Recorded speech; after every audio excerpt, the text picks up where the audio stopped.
La Cámara de Diputados está funcionando de manera habitual, utilizando la modalidad que se acostumbra en los periodos de recesos.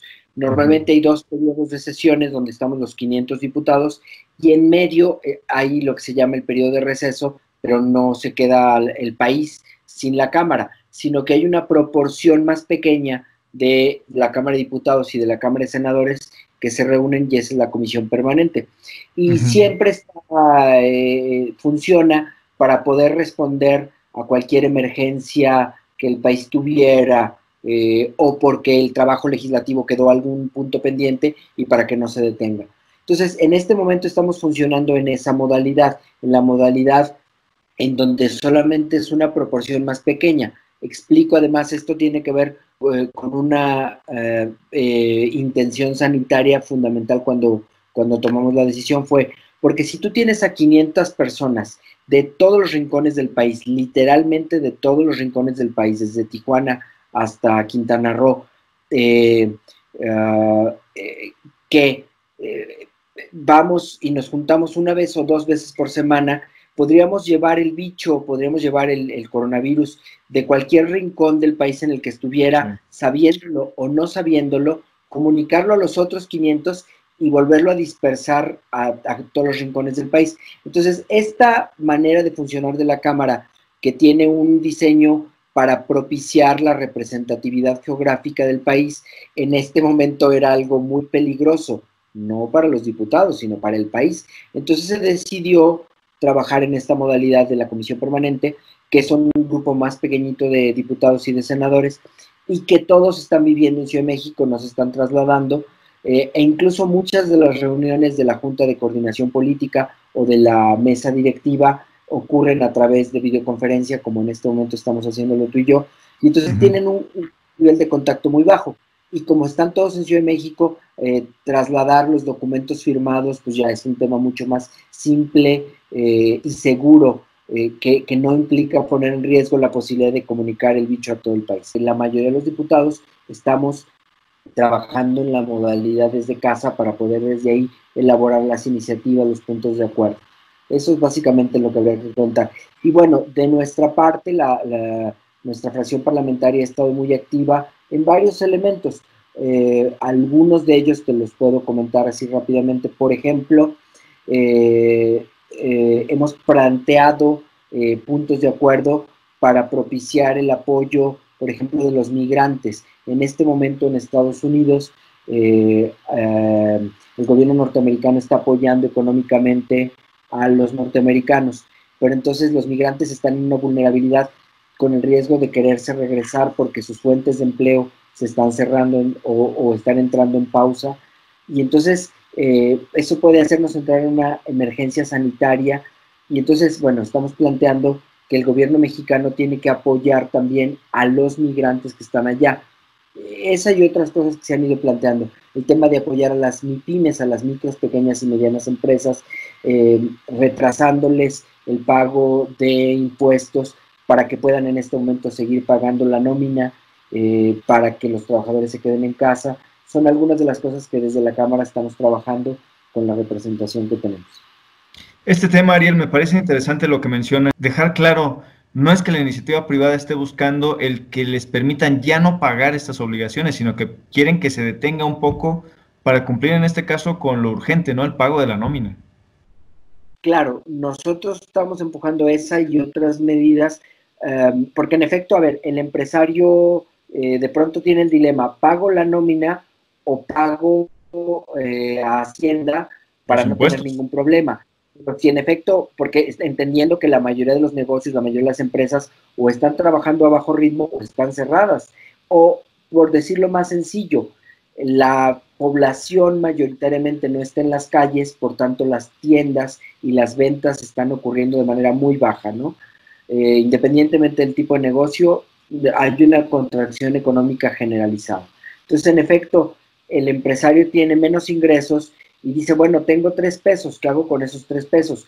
¿Pago los impuestos para no tener ningún problema con Hacienda o pago la nómina? Y en efecto creemos que ahorita es prioritario que la nómina sea pagada, porque necesitamos que la gente se quede en casa, pero si se queda en casa, pues ¿con qué come?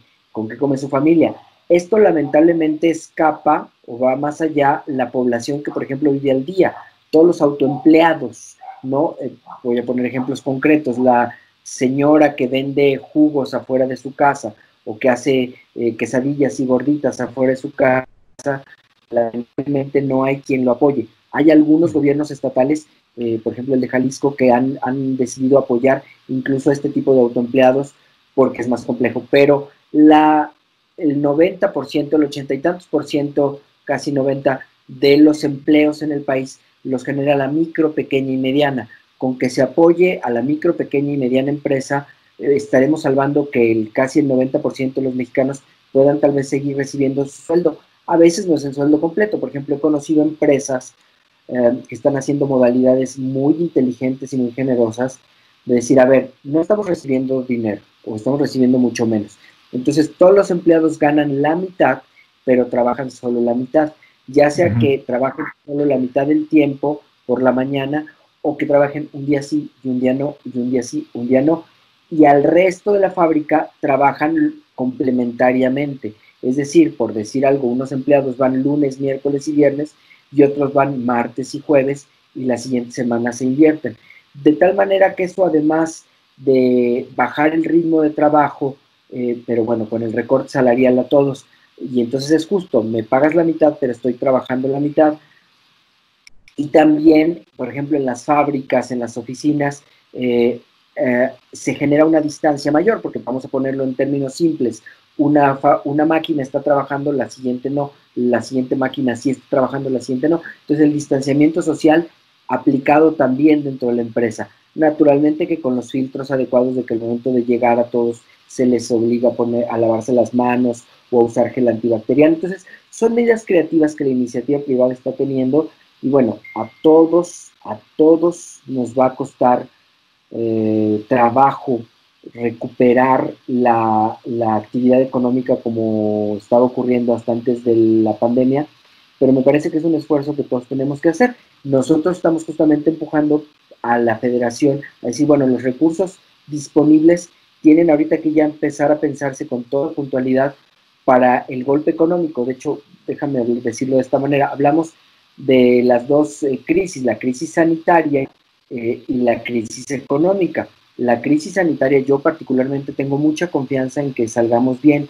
En términos generales, México ha sido un país que ahorita, hasta el momento, hemos tenido muchos menos contagios que otros países, pero creo que entre otras cosas se debe a una educación previa de los mexicanos.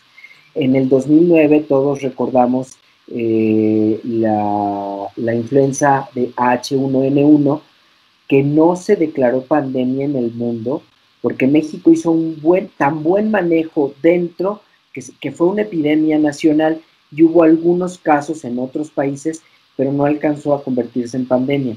Entonces, ese aprendizaje del 2009 creo que en este momento nos está sirviendo a todos. Y no solo me refiero a la gente en lo cotidiano y en lo individual que usa el cubrebocas, que usa el estornudo de etiqueta cubriéndose con la parte interna del codo, sino también me refiero, y la sana distancia, que creo que es un concepto que nosotros ya habíamos entendido, sino también creo que a nivel institucional las escuelas y sobre todo algunas instancias laborales aprendieron algunas cosas, tuvieron que enfrentar en aquel momento algunas cosas y lograron hacer que el tema no creciera.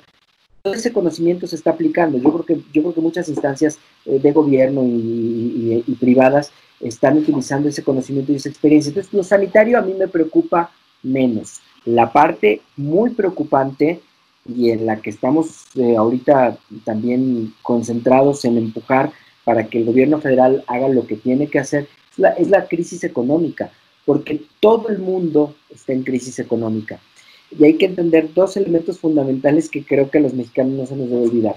Las dos principales economías del mundo son China y Estados Unidos. Dos de las principales economías más afectadas en este momento. Baste decir que oficialmente el número de mayor contagio en el mundo es en Estados Unidos. Y el otro elemento que nosotros no tenemos que olvidar es que nuestra economía está muy vinculada a la norteamericana, tanto porque exportamos como porque importamos.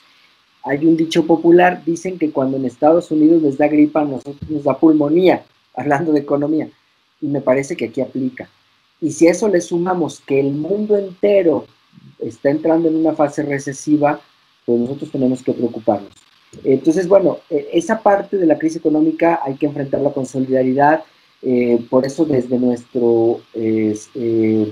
nuestras posibilidades hemos empujado algunas iniciativas de ciudadanos que solidariamente han salido a dar despensas a adultos mayores o personas que no tienen un empleo, y para que puedan quedarse en casa, nosotros hemos apoyado ese tipo de iniciativas. Creo que la solidaridad va a ser necesaria algunos meses, y bueno, y naturalmente que habrá que empujar hasta que la economía vuelva a salir a flote y avanzar como tiene que avanzar, ¿no?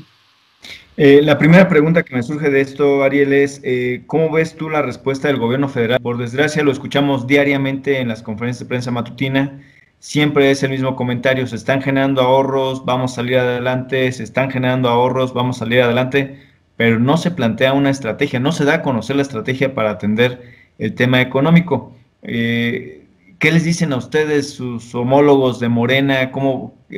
¿Qué posibilidades hay de que esta iniciativa realmente prospere? Es todavía una pregunta difícil de responder.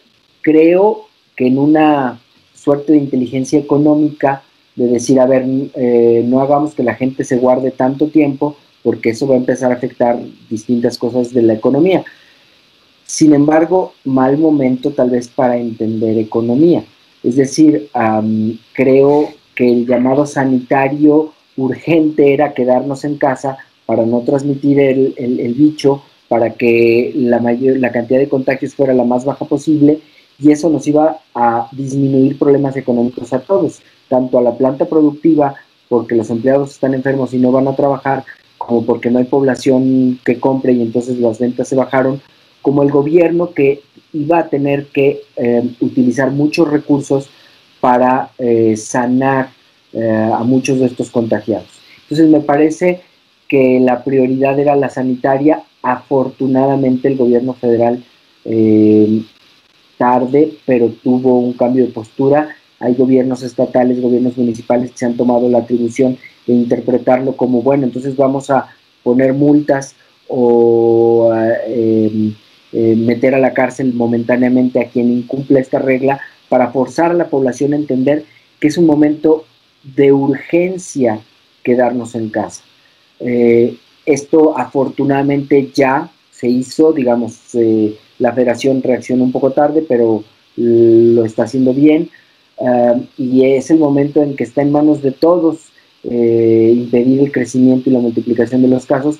Sabíamos que parte del problema ya no era la posibilidad de que la enfermedad, a ver, voy a decir algo muy obvio que ya todo el mundo sabe tal vez, las probabilidades de morir si se contagia la enfermedad son bajas relativamente, incluso son más bajas que con el H1N1. El problema es que tiene un contagio más rápido, mucho más simple, ¿no? Y entonces, en el momento que si se incrementa exponencialmente, que estamos entrando lamentablemente en esta fase, exponencialmente la cantidad de contagiados en la calle, lo que se le llama el contagio comunitario, no el importado, no alguien que viajó por trabajo, por algún otro motivo a un país, a China, a Italia, a España, y regresó y contagió a su familia o a sus vecinos, sino ya cuando se pierde un poquito la ubicación precisa de todos los que puedan traer el virus, y entonces empieza a darse una contaminación comunitaria, una comunicación comunitaria del virus. Esta etapa, que es un poco en la que estamos entrando, si se expande demasiado rápido, el problema es que los enfermos que ocupen respiradores, camas de hospital, si son muchos al mismo tiempo, pues no hay país, literalmente no hay país en el mundo que lo aguante.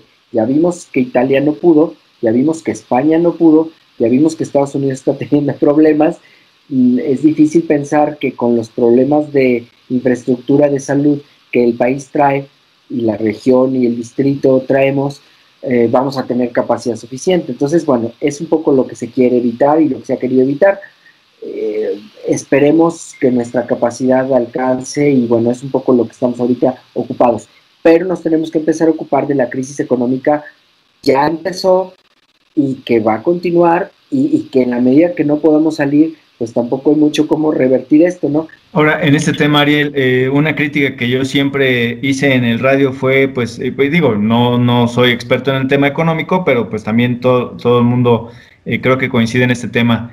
La manera en cómo se elabora el presupuesto federal basado en el petróleo mexicano, ¿qué va a pasar? ¿Qué hay que hacer? ¿Qué se tiene que hacer pensando en el próximo año? Es una muy buena pregunta porque en efecto la petrolización de nuestra economía no nos la hemos podido quitar todavía. Y lamentablemente el gobierno federal sigue pensando mucho del desarrollo en la lógica petrolera, en la idea de construir refinerías. Hay quien afirma hoy día que el proyecto Dos Bocas pues ya es un hecho que tiene que desecharse. Esa es otra de las iniciativas que de alguna manera hemos empujado. Algunos de los proyectos bandera, como el Tren Maya, como Dos Bocas o como el Aeropuerto de Santa Lucía, no son prioritarios, no son urgentes. Entonces, la recanalización de esos recursos para poder fortalecer nuestro sistema de salud y enfrentar adecuadamente y oportunamente esto, y para poder ayudar a los empresarios a retrasar sus pagos de impuestos, nos parecen vitales. Coincido contigo, la petrolización de nuestra economía es un tema que nos pone todavía más vulnerables, que hay que pensar con mayor velocidad la necesidad de depender cada vez menos, porque hoy lamentablemente un porcentaje importante de nuestro presupuesto depende de petrolera. En este momento la venta petrolera. Entonces, ese es un trabajo que hay que hacer, que nos viene enfrente a todos como nación. Y hay otros elementos previos de presupuestación. Por ejemplo, lo dijimos claramente en diciembre del 2018 cuando se elaboró el presupuesto 2019 y lo dijimos en noviembre del 2019 cuando se elaboró el presupuesto de este año, que había algunos elementos que no estaban en el presupuesto planteado por el presidente de la República. Y nuestra ley marca que el presupuesto lo propone el Ejecutivo Federal, pero es completado, es arreglado, es ajustado justamente para interpretar la pluralidad, tanto política como geográfica, que la Cámara de Diputados tiene presente, para que el presupuesto lo determine la Cámara de Diputados, lo determinen 500 cabezas y no una cabeza. Siempre se ha dicho que 2 cabezas piensan mejor que una, pues 500, si sabemos dialogar, seguramente podemos hacer mejor trabajo. En las dos presupuestaciones 2019 y 2020, que ya correspondieron a esta administración federal, con esta mayoría del presidente de la República, insistían en que no había que moverle un peso.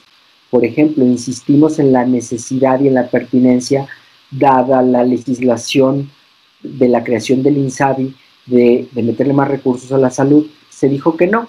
Hoy hay un problema, porque la salud, por razones obvias, requiere mucho presupuesto. Aún así, ellos pueden hacer una modificación presupuestal, es decir, la ley permite al presidente de la República hacer una modificación presupuestal siempre y cuando se justifique, y en este caso muchas de estas cosas naturalmente que estarían justificadas. Entonces, bueno, es invitarlo y es ponerle elementos técnicos sobre la mesa para que ocurran esas modificaciones presupuestales en la salud y en el esperar a los empresarios con los pagos correspondientes de impuestos, ¿no? Y vuelves al tema también, ¿no?, de la elaboración del presupuesto, cuando tu segundo rubro generador de divisas es el turismo y no se le quiere apoyar a la industria. Sí, esa es una de las áreas que no ha sido adecuadamente entendido. Se eliminó el Consejo de Promoción Turística, se le redujo presupuesto, a lo mejor en un prejuicio pensando que cualquiera que viaja es fifí, es alguien que le sobra el dinero, pero no. Creo que hay que entender que el turismo se hace en todos los niveles y que incluso el que viaja a Guanajuato capital, a San Miguel de Allende, paseo un fin de semana, o a San Luis de la Paz un fin de semana, también es turismo y también genera algún tipo de derrama. Y bueno, sí hay cosas que hay que volver a plantear, dados los tropiezos que hemos tenido, porque el turismo es una de las posibilidades para despetrolizar nuestra economía. Es solamente una. Evidentemente hay que apoyar a la industria, pero sin duda que una de las más importantes tiene que ver con el turismo y con el tema migrante, que representan importantes ingresos. Por eso nosotros, nuestro grupo parlamentario, de hecho, estamos presentando un punto de acuerdo para proponer al presidente de la República que destine recursos para los migrantes que hoy están en Estados Unidos, porque si se regresan y pierden su fuente de empleo, pues eso también va a significar problemas para sus familias y para el país en general. Entonces, tenemos que ser solidarios con el enorme trabajo y esfuerzo solidario que ellos han tenido con nosotros por décadas. Si ellos no solo alimentan a su familia, sino que eso dinamiza la economía de nuestro distrito, de nuestra región y de nuestro país. Entonces, bueno, pues es momento de responder también de la misma manera. Sí, sin lugar a dudas, cuando todo iba bien y ellos enviaban el dinero, eran siempre bien recordados, pero ahora que están regresando por cuestiones sanitarias, nadie los quiere. En efecto, ya hablaba con el secretario de Gobierno, y hace 3-4 días hablaba con el secretario de Salud y con el secretario de los Migrantes, y rebotábamos algunas de estas preocupaciones que en el distrito vemos, que hay migrantes que están pensando en la posibilidad de regresar, además de por la crisis sanitaria y porque en Estados Unidos es el país de mayor contagio en el mundo, por el tema también laboral, porque muchas fuentes de empleo se están contrayendo, están despidiendo gente, y entonces dice, bueno, ¿qué hago aquí? Con el secretario de Salud llegamos a una conclusión clarísima. El migrante que está allá, si puede quedarse allá, que se quede.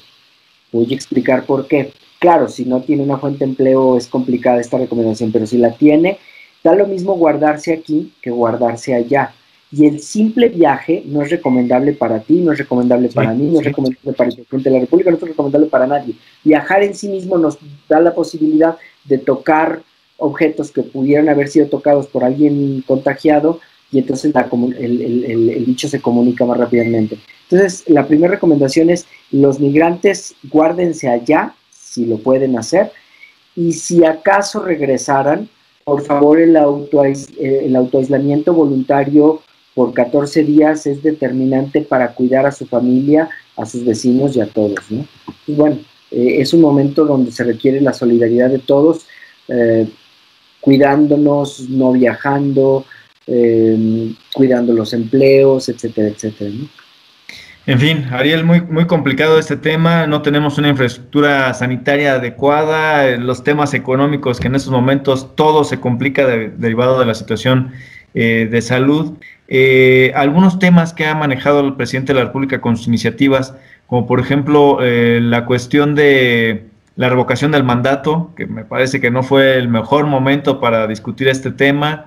¿Cuál es la postura del grupo? Voy a hablar de dos cosas que el presidente de la República planteó y que son muy delicadas, y te voy a plantear nuestra postura, que son de las cosas que vía videoconferencia hemos podido trabajar y se está trabajando en esa comisión permanente. En efecto, mencionas uno que es la revocación de mandato. En su momento, Movimiento Ciudadano, habíamos votado en contra de la iniciativa como ellos lo habían planteado. Afortunadamente, en el Senado, los buenos oficios de los senadores de todas las fracciones parlamentarias, debo decirlo y reconocerlo, de todas las fracciones parlamentarias, lograron hacer que evolucionara la propuesta. Y un elemento que era central en esa evolución, y así se dijo en todos lados, era justamente que no se podía plantear la revocación de mandato en la misma fecha de la elección intermedia, porque eso iba a ensuciar la elección intermedia, le iba a quitar equidad, le iba a poner el rostro de López Obrador en todos lados, porque eso significaría que el presidente tiene derecho a salir él para pedir su ratificación de mandato, la no revocación de su mandato, pero en el mismo momento que el resto de los partidos están haciendo campaña. Entonces, era repetir un poco lo que ocurrió en 2018, donde el presidente de la República termina siendo el gancho del partido político que lo encabeza. Entonces, una manera en que se resolvió, y eso es lo que hoy dice la Constitución, es que la revocación de mandato se tiene que hacer posterior a la elección intermedia. simplemente para que el presidente de la República no tenga derecho, como hasta hoy lo conocemos, de hacer campaña en momento electoral. Así quedó la Constitución. Nos parece que eso está bien. Y él plantea la posibilidad de modificar esto. Es decir, no me gustó, yo quiero que en efecto sea el día de la elección, y todas las voces de casi todos los partidos, incluidas voces de su partido, dijeron, no es prudente poner más atención en este momento al resultado electoral del 2021 que a la solución de la pandemia. Y básicamente esa es nuestra voz, es decir, nos parece urgente, importante, determinante para el futuro de este país las correctas respuestas sanitarias, el presupuesto de salud, que todos los médicos y hospitales tengan el equipo suficiente, los cubrebocas adecuados, los trajes adecuados para responder. Creo que el personal médico en todas las instancias están siendo heroicos. O sea, realmente una felicitación, un reconocimiento para todos, y no solo los médicos, las enfermeras, los camilleros, las asistentes, las secretarias que trabajan en los hospitales, creo que están haciendo un esfuerzo muy importante.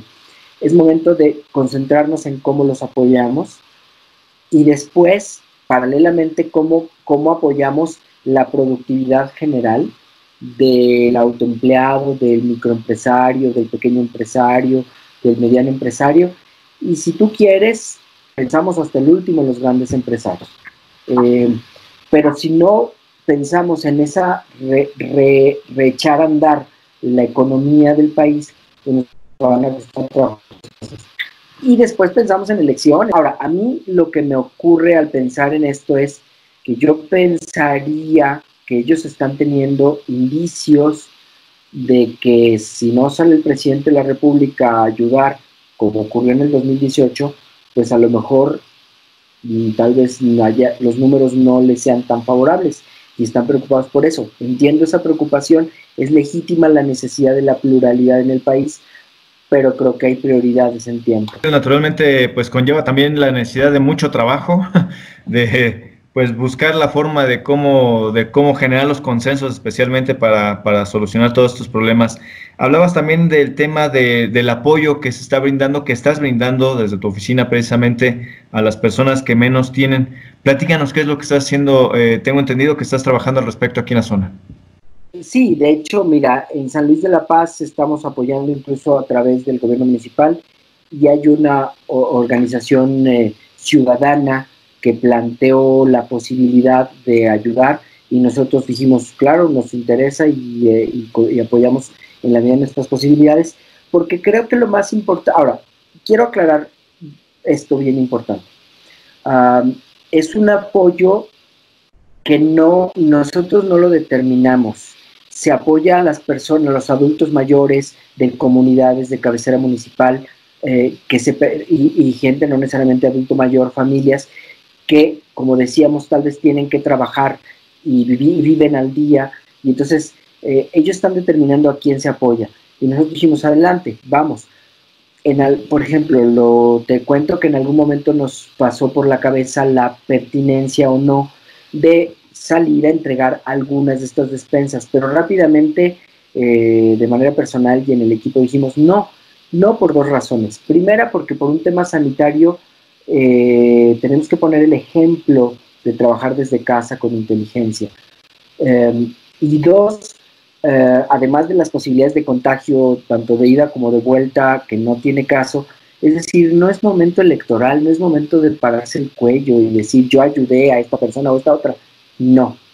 Incluso en nuestras redes sociales solamente hicimos una publicación invitando a los ciudadanos a solidarizarse, y lo vuelvo a hacer contigo, que las personas que tengan algún vecino en una comunidad rural o algún vecino en su colonia, en su barrio, que tenga una necesidad económica elemental, una despensa, ayudarle con algo básico, papel del baño, frijoles, latas de atún, yo qué sé, para permitir que se puedan quedar en casa.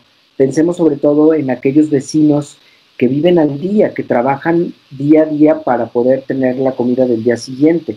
Entonces, hay muchas personas, sobre todo adultos mayores, en los que si somos solidarios y todos paramos las antenas paramos los oídos y abrimos el corazón y ayudamos, pues creo que esto es más efectivo. Entonces, así lo hicimos. Fue una publicación solo diciendo, pues movámonos, todos movámonos y nada más. No es momento de rajas políticas, ni de que nadie diga yo estoy haciendo esto, haciendo lo otro.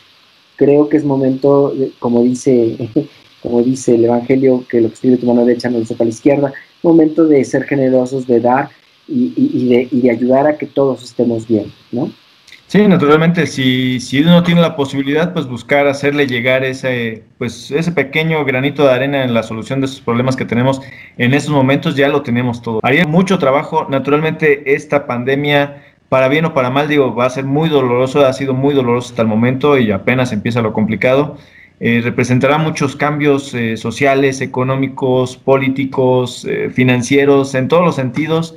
Y naturalmente en esto el Poder Legislativo tiene mucho o tendrá mucho que hacer a partir de las consecuencias y pues el balance final de esta pandemia, ¿no? Así es.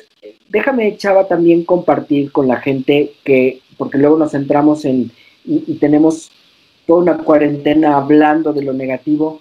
Es muy importante que las familias traten de hacer un plan de horario para que no todo el tiempo estén ni pensando en la pandemia, ni pensando en el virus, ni conectados a las redes sociales obteniendo información. Hay que hacerlo tal vez en un momento al día, a lo mejor hacerlo en la mañana, a lo mejor hacerlo en la mañana y en la noche si lo quieren hacer así, pero nada más. No podemos estar pensando en el virus todo el tiempo porque lo fortalecemos. Es decir, hay que pensar en las cosas que en nuestra familia están pendientes, ordenar un cuarto, ordenar el closet, aquel mueble que tenía ganas de hacer, pues es momento de hacerlo tal vez. Ese es un poco lo que creo que hay que hacer. Y hay dos noticias buenas que yo creo que la humanidad va a sacar del coronavirus, porque hay que aprender a mirar también lo bueno, no solo lo negativo. Una es la medioambiental. Hay muchas evidencias incluso de especies que ya se habían dado, el zorro dorado, plateado en Canadá, una cosa así, no me acuerdo bien ahorita del dato. Pero es decir, hay especies que ya se habían dado por extintas y que de pronto ya se vislumbraron ejemplares. Y en general están habiendo en distintas partes del mundo un repoblamiento de algunas especies silvestres, porque bueno, la humanidad por lo menos está ahí metida haciendo picnic, y entonces bueno, pues la naturaleza está recuperando un poco de terreno. Otro elemento medioambiental que ha sido conocido en las redes sociales es la reconstrucción de la capa de ozono. Por décadas los investigadores y los científicos se han quebrado la cabeza cómo le podríamos hacer para detener el deterioro de la capa de ozono. Bueno, pues no solo se detuvo el deterioro, sino que hay una suerte de reconstrucción momentánea y todavía no total, ¿verdad? Pero bueno, qué bueno. Por ahí alguien me decía el otro día, bueno, es que la verdadera pandemia somos los seres humanos en el planeta. Sí. Qué bueno. Entonces yo creo que hay una ventaja ecológica y que aunque sea parcial, le va a permitir a los científicos, a los investigadores de esto, tener evidencias de lo que los seres humanos tenemos que hacer y dejar de hacer para poder permitir al planeta recuperarse. Me parece que hay algo que si inteligentemente a nivel global lo tomamos, nos va a ayudar a todos. Otra ventaja, creo que el mundo entero, incluyéndote en este momento, incluyéndome en este momento, hemos tenido que aprender a ser creativos en cómo trabajar una serie de circunstancias desde casa, utilizando la tecnología, las escuelas, ¿no? Digo, mis hijos haciendo tareas, cibertareas, ¿no? Y exámenes desde su computadora o desde la computadora de casa. En efecto, hay familias para las que esto es muy complicado y está siendo parte del problema en este momento y tenemos que responder a ello, tenemos que ser solidarios, pero las escuelas todas, incluidas las pequeñas, las grandes, han tenido que entender el mundo de las clases virtuales y poder dar una pequeña plática, aunque sea a través de YouTube. El maestro se está comunicando con sus alumnos. Entonces, me parece que esto también es una oportunidad para el planeta. Yo me quedaría con estos dos elementos, el ecológico y el obligarnos a todos a entender las nuevas tecnologías de comunicación como dos cosas positivas que nos está trayendo esto. Pues ojalá que así sea. que podamos entender ya una vez que hagamos el balance del recuento de los daños, que naturalmente serán cuantiosos, pues ojalá que esto nos permita tener una suerte de evolución social y mejorar las condiciones para el futuro, y especialmente para las próximas generaciones. Nos queda todavía una buena temporada de encierro. Ariel, te agradezco mucho tu tiempo. ¿Algo más que quisieras agregar? Agradecerte tu creatividad para trabajar de esta manera, y que el no estarlo haciendo en calle es parte de nuestra responsabilidad, porque nuestra función tiene que ver con empujar los temas desde la cámara, y eso lo estamos haciendo puntualmente, y responsables seríamos si saliéramos a la calle con el pretexto de dar alguna despensa a alguien y decir, miren qué bueno soy. Me parece que es momento de ser muy responsables con cada una de las cosas que hacemos. Ariel Rodríguez, te agradezco mucho el que me hayas tomado esta videollamada, que me dieras este tiempo precisamente para el portal y brindar la información al auditorio, y pues espero nuevamente estar en contacto contigo muy pronto. Naturalmente, Chava, como siempre ha sido un placer, y así seguir haciendo, creo. Muchísimas gracias, igualmente.